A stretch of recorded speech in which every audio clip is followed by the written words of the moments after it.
My colleague D. Sridhar Babu Garu, IT and Industries Minister, DGP Jitendra, State of Telangana, Home Secretary, Special Chief Home Secretary Ravi Gupta Garu, and Cybercrime DGP Chicago and friends.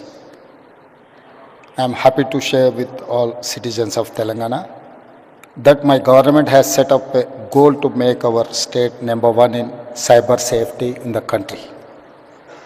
Today, we are organizing Shield 2025, where we are discussing digital safety and future.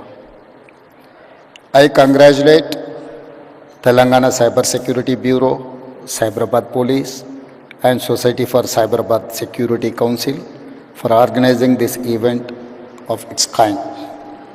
I am happy to be here with all law enforcement officials, cybersecurity experts, industry leaders, and government representatives who are working together to make Telangana number one cyber safety state.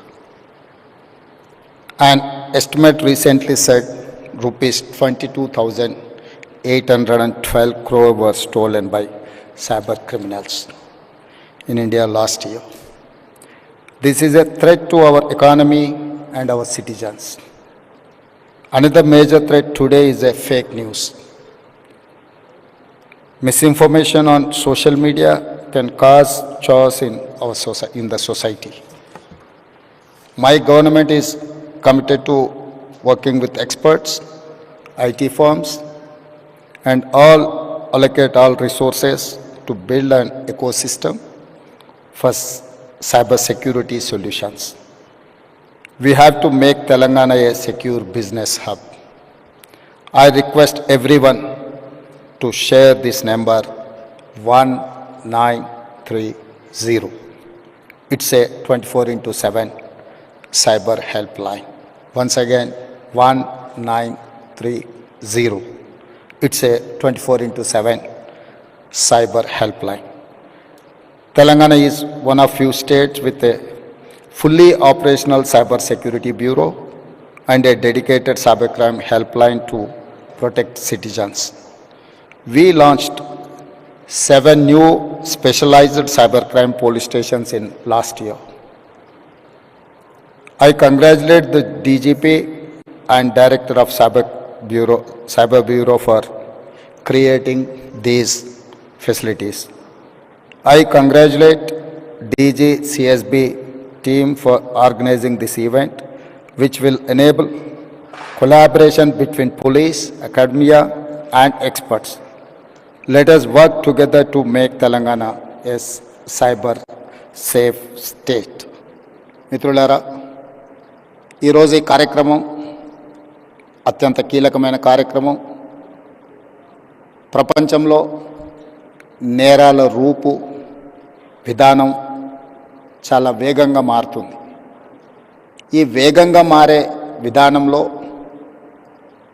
మన యొక్క పరిపాలన విధానాలను మార్చుకొని సమాజంలో వస్తున్న సవాళ్ళను ఎదుర్కోవడానికి అవసరమైన అన్ని ప్రణాళికలు మనం సిద్ధం చేసుకోవాలి.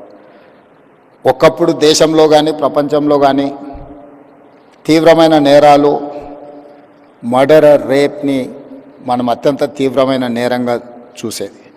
అదేవిధంగా దోపిడీలు చేయాలి అంటే నేరగాళ్ళు మన ఇంటికి రావాలి, మన తలుపులో మన కిటికీలో బద్దలు కొట్టాలి, మన ఇంట్లోకి రావాలి, మన ట్రెజరీని పగలగొట్టి తీసుకెళ్ళాలి. కానీ ఈరోజు ట్రెజరీ అనే పదానికే డెఫినేషన్ మారింది. ఈరోజు మన ట్రెజరీ మన కంప్యూటర్ లేకపోతే మన మొబైల్. సో మన కంప్యూటర్ని, మన మొబైల్ని మన ఇంటికి వచ్చి ఎత్తుకెళ్లాల్సిన పని లేదు. వాళ్ళు ఎక్కడున్నా కూడా they can enter into your computer or otherwise your mobile. మీ ట్రెజరీలో ఉన్న ఎలాంటి ఖజానానైనా దొంగతనం చేయడానికి నవడేస్ సైబర్ క్రైమ్ అనేది ఈ నేరాల రూపు మారింది. ఈ నేరగాళ్లను పట్టుకోవడానికి అవసరమైన విధి విధానాలను రూపొందించుకోవాల్సిన అవసరం ఉన్నది. ఈ విధి విధానాల రూపకల్పనలో సైబర్ సిటీ 25 సంవత్సరాల క్రితమే మనం హైదరాబాద్లో ఏర్పాటు చేసుకున్నాం. ఈరోజు సైబర్ నేరాలను నియంత్రించడానికి కూడా ఈ దేశానికి ఆదర్శంగా మొదటి స్థానంలో తెలంగాణ రాష్ట్రం ఉన్నది. మా పోలీసు అధికారులు ప్రత్యేకమైన నిరంతర కృషి చేయడంతో ఈరోజు దేశంలోనే సైబర్ క్రైమ్ను నిరోధించడంలో తెలంగాణ రాష్ట్ర పోలీసు విభాగం ముందు భాగాన నిలబడ్డది. ఇది మేము చెప్పడం కాదు, కేంద్ర ప్రభుత్వమే గుర్తించి మా అధికారులను అభినందించింది. కానీ ఇది సరిపోదు. ఈరోజు జరుగుతున్న నేరాలు ప్రతిరోజు, ప్రతి గంట, ప్రతి నిమిషం కాదు, ప్రతి సెకండ్ సైబర్ నేరాలు జరగడానికి అవకాశం ఉంది. వీటిని నియంత్రించాల్సిన బాధ్యత మనందరి మీద ఉన్నది. గతంలో పోలీస్ వ్యవస్థ చేజింగ్ సెల్ లాగా ఉండేది. ఒక నేరం జరిగిన తర్వాత నేరగాళ్లను పట్టుకోవడానికి అవసరమైన ప్రణాళికలు పోలీసులు సిద్ధం చేసుకునేది. కానీ ఈరోజు నేరం జరిగిన తర్వాత పట్టుకోవడం అనేది సైబర్ క్రైమ్లో అంత ఆశామాసిగా లేదు.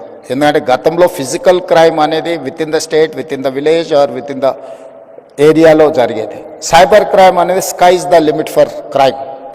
ఏ దేశంలో అయినా ఎక్కడైనా ఉండి ఏ నేరమైనా చేయొచ్చు. ఆ నేరం ఎక్కడి నుంచి జరిగింది కనుక్కోవడం ఒక ఇబ్బంది అయితే, నేరం చేసిన వాళ్ళని గుర్తించడం రెండవ ఇబ్బంది అయితే, నేరం చేసిన వాళ్ళని పట్టుకొని శిక్షించడం మూడవ ఇబ్బంది. ఇన్ని రకాల ఇబ్బందుల నేపథ్యంలో నేరం జరగకుండా నిరోధించాల్సిన బాధ్యతనే మన పోలీస్ వ్యవస్థ మీద ఉన్నది. ఈ పోలీస్ వ్యవస్థ కూడా ఒక రాష్ట్రానికి పరిమితమైన విధానాలతో మనం ముందుకు వెళ్ళలేం.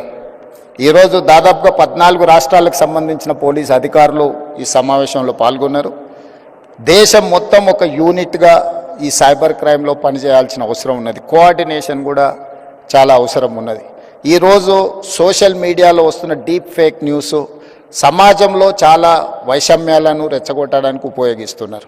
కొంతమంది సమాజంలో ఒక గందరగోళాన్ని సృష్టించి జరగని నేరాలు జరిగినట్టుగా, జరగని దాడులను జరిగినట్టుగా, లేదా ఇతర ఆలోచనలతోని ఈ డీప్ ఫేక్ న్యూస్ని స్ప్రెడ్ చేస్తున్నారు. వీటన్నిటిని కూడా సోషల్ మీడియాని కంట్రోల్ చేయడమే కాకుండా ఆర్థిక నేరాలను కూడా ఈరోజు నియంత్రించాల్సిన అవసరం ఉన్నది. వీటన్నిటి నేపథ్యంలో తెలంగాణ స్టేట్ సైబర్ క్రైమ్ డిపార్ట్మెంట్కి సంబంధించి ప్రత్యేకంగా డీజీపీ శిఖా గోయల్ గారు, అదేవిధంగా సైబరాబాద్ కమిషనర్ అవినాష్ మహాంతి ఒక మంచి షీల్డ్ 2025 కార్యక్రమాన్ని ఏర్పాటు చేసి ఇందులో ఎక్స్పర్ట్స్ని, ఇతర రాష్ట్రాలకు సంబంధించిన అధికారులను చాలామందిని ఇందులో పాల్గొనే విధంగా చేసి ఒక కోఆర్డినేషన్, ఒక connecting bridge with in the states, with in the country, with in the departments చేయడానికి ఏదైతే ప్రయత్నం చేస్తున్నారో ఇది first initiative, very best initiative. I wanted to congratulate them.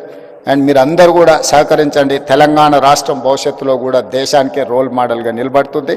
తప్పకుండా సైబర్ నేరాలను నియంత్రించడంలో ఈ దేశానికే తెలంగాణ రాష్ట్రం ఆదర్శంగా ఉంటుంది అని తెలియజేస్తూ మీ అందరి దగ్గర సెలవు తీసుకుంటున్నాను. ధన్యవాదాలు.